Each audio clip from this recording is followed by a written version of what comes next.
Jésus-Christ soit avec vous. Mes chers bien-aimés dans le Seigneur, vous qui êtes branchés sur toutes nos plateformes en train de nous suivre, vous êtes branchés sur Prédicateur Gauthier Massacre officiel sur Facebook, vous êtes branchés sur Gauthier Massacre TV sur YouTube. Nous vous demandons tout simplement de pouvoir vous abonner massivement. C'est juste un moyen pour vous de pouvoir nous soutenir afin que nous puissions nous épanouir à ce que nous sommes en train de faire comme travail pour la gloire du Seigneur. C'est bel et bien votre émission, l'émission Les Temps de la Vérité, une émission qui nous aide à creuser la profondeur du Seigneur, une émission qui nous aide à comprendre comment est-ce que le grand Dieu nous a aimés d'un amour sincère. Alors sans plus tarder, nous allons directement passer à la lecture des Écritures.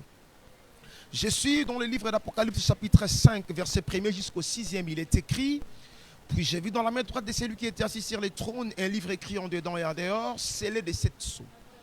Et j'ai vu un ange puissant qui criait d'une voix forte, qui est digne d'ouvrir les livres et d'en remplir les sceaux. Et personne dans les ciels, ni sur la terre, ni sous la terre, ne put ouvrir les livres, ni de les regarder. Et j'ai pleuré beaucoup de ce que personne ne fit trouver digne d'ouvrir les livres, ni de les regarder. Et l'un des vieillards me dit: ne pleure point. Voici les lions de la tribu de Juda, les rejetons de David, avec qui pour ouvrir les livres et ces 7 sceaux.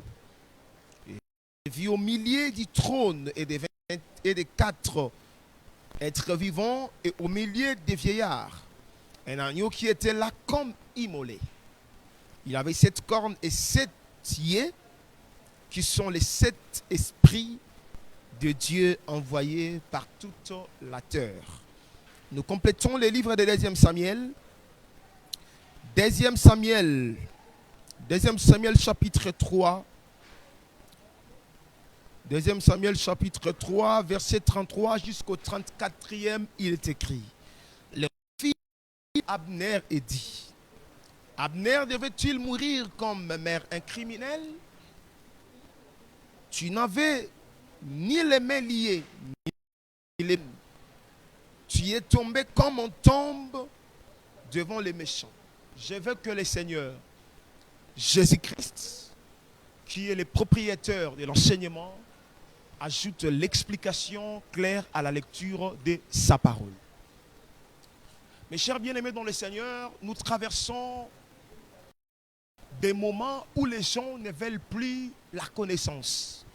Nous traversons des moments où les gens ne veulent plus la parole, l'enseignement pur du Seigneur Jésus-Christ.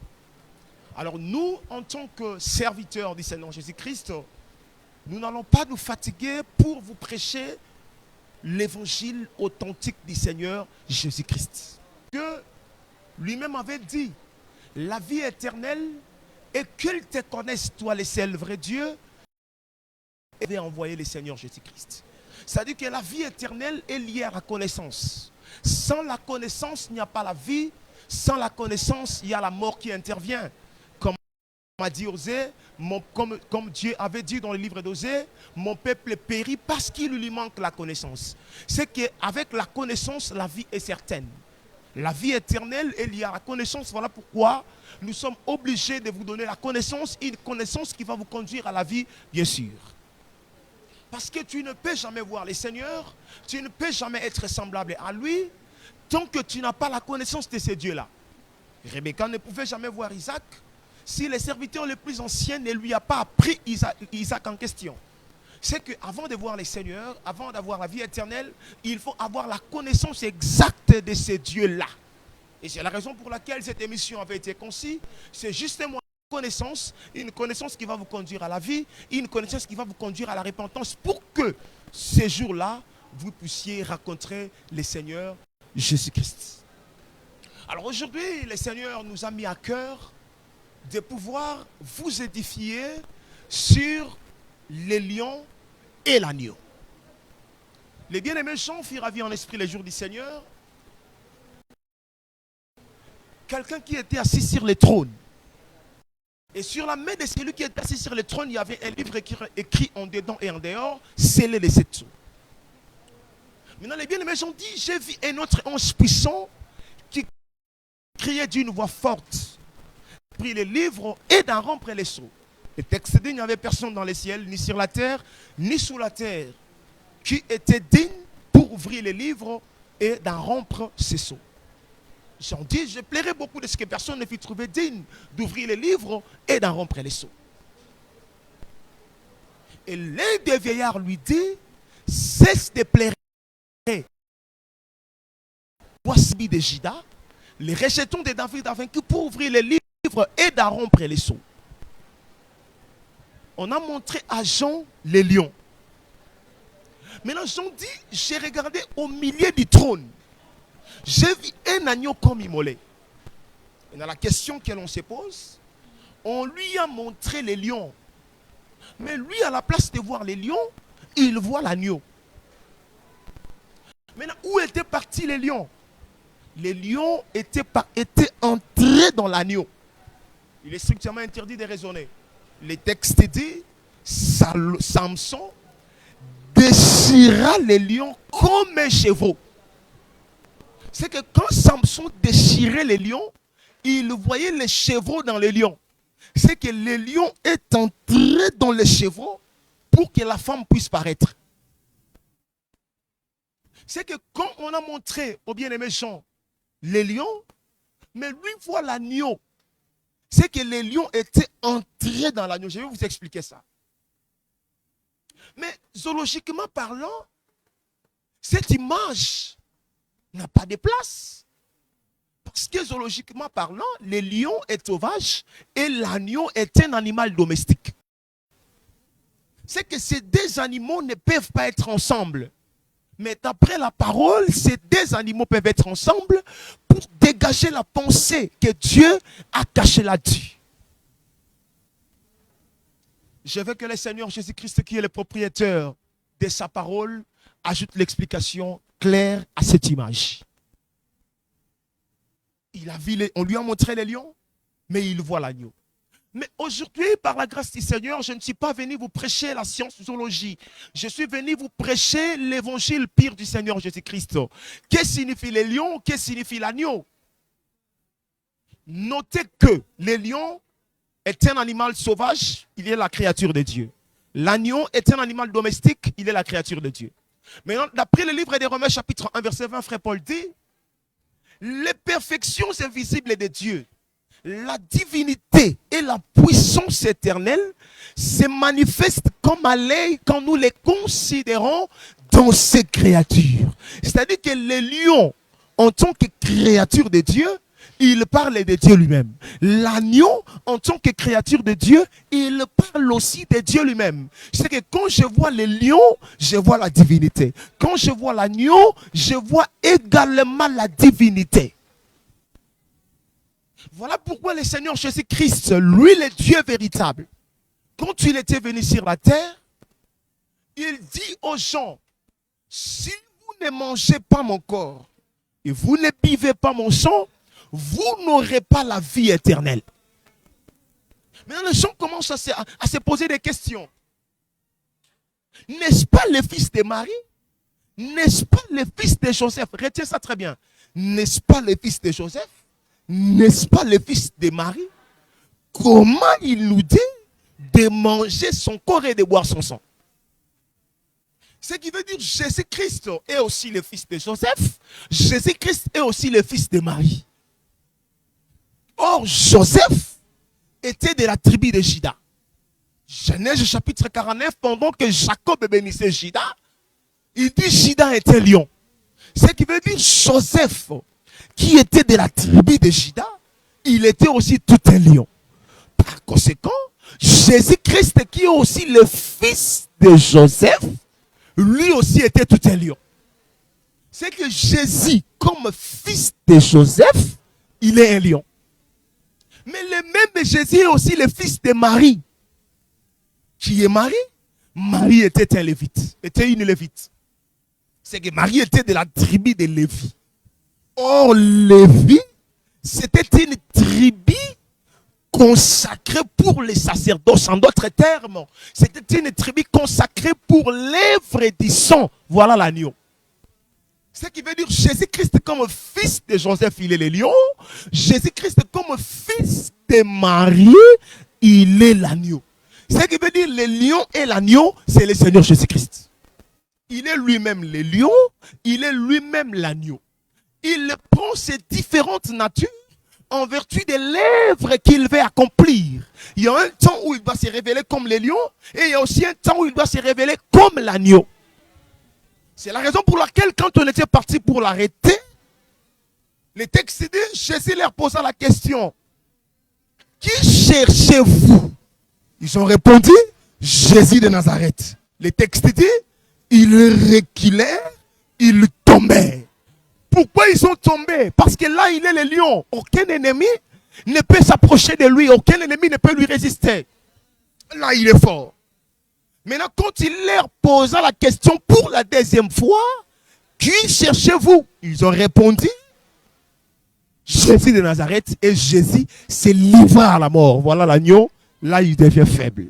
C'est qu'en réalité, le lion, c'est le Seigneur. L'agneau aussi, c'est le Seigneur Jésus-Christ. C'est la raison pour laquelle, chers bien-aimés, vous qui êtes branchés sur toutes nos plateformes, quand Abner est mort, le texte dit, on a enterré Abner. Et David est composant une complète disant, oh Abner, tu n'étais pas les mains liées. Tes mains n'étaient pas liées. Tes pieds n'étaient pas liés. Mais tu t'es laissé à la mort. C'est-à-dire, d'après David, David était en train de regretter comment est-ce qu'Abner, l'homme fort, le chef de l'armée, pouvait-il mourir comme ça? C'est que d'après l'esprit de la complexe de David, Abner avait la possibilité de se défendre. Mais lui-même s'est donné à la mort. J'aime ça. Le véritable Abner, c'est le Seigneur Jésus-Christ, parce que dans les rouleaux du livre, il est question de lui.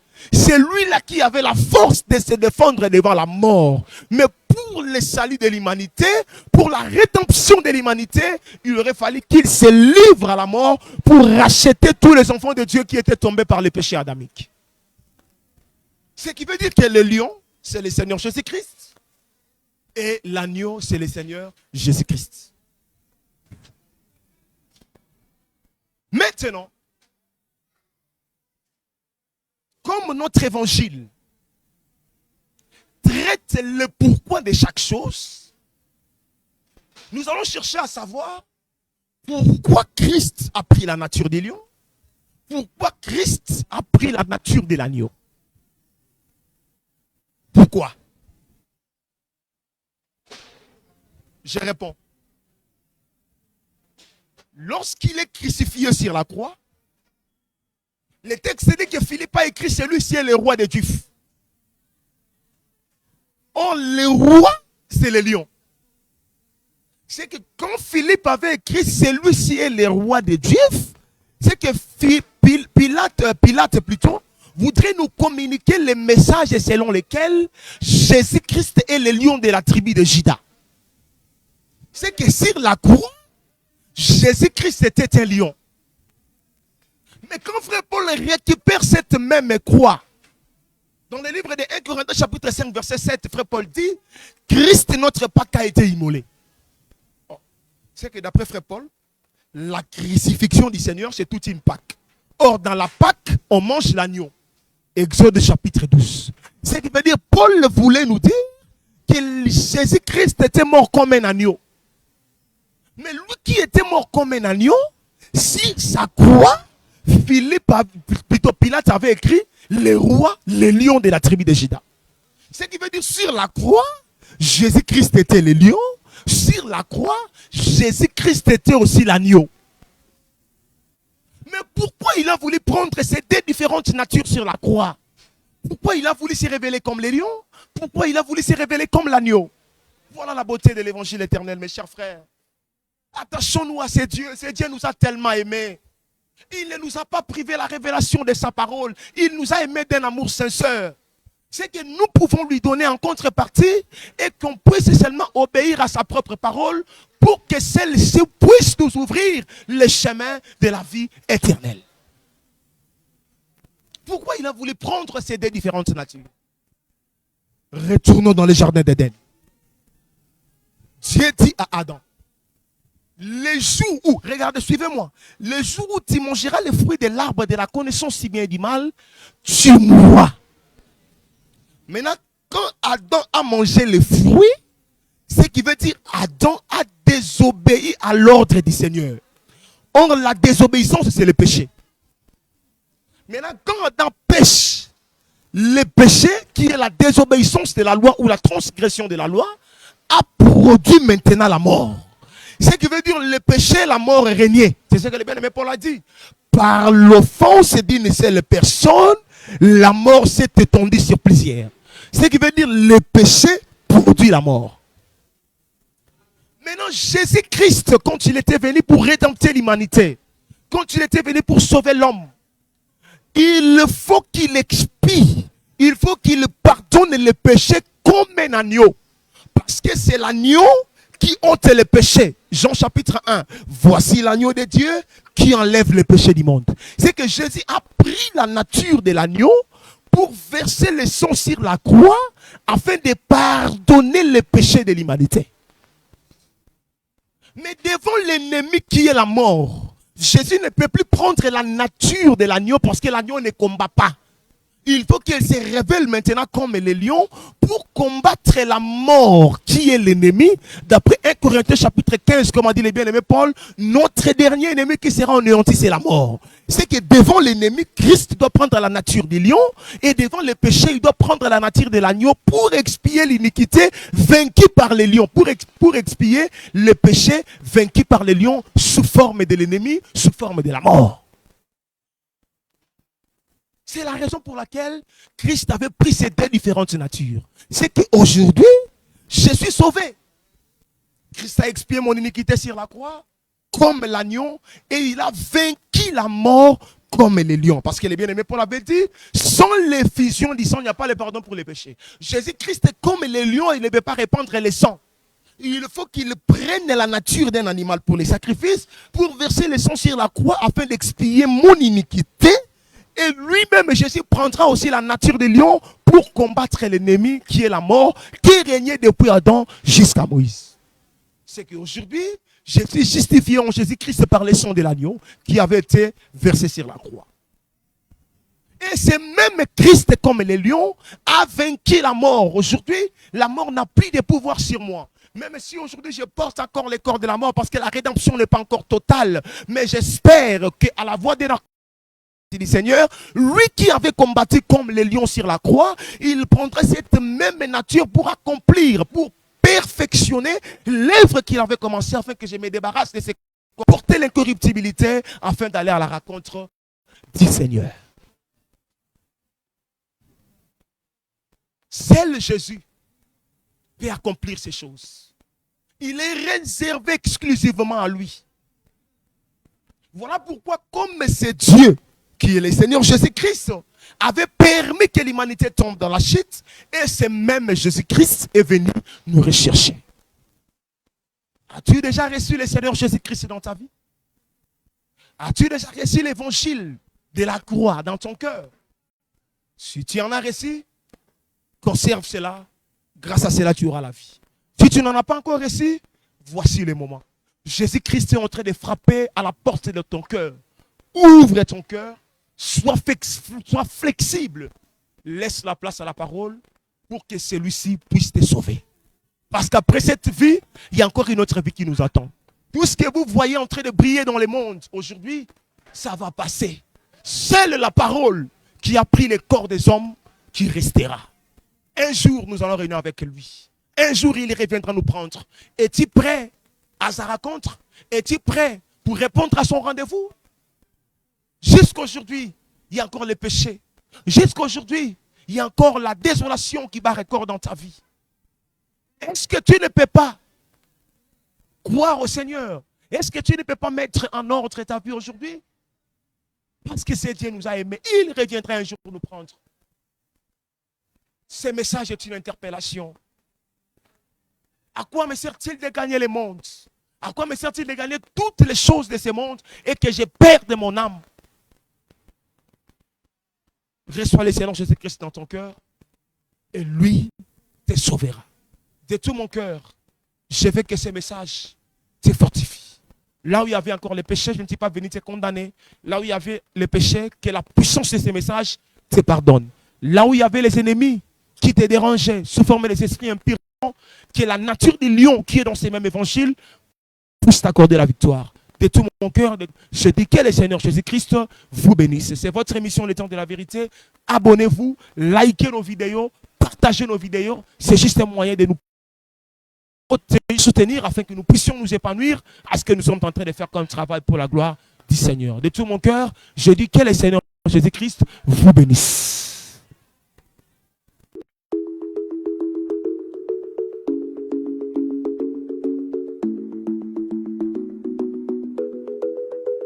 L'heure a sonné.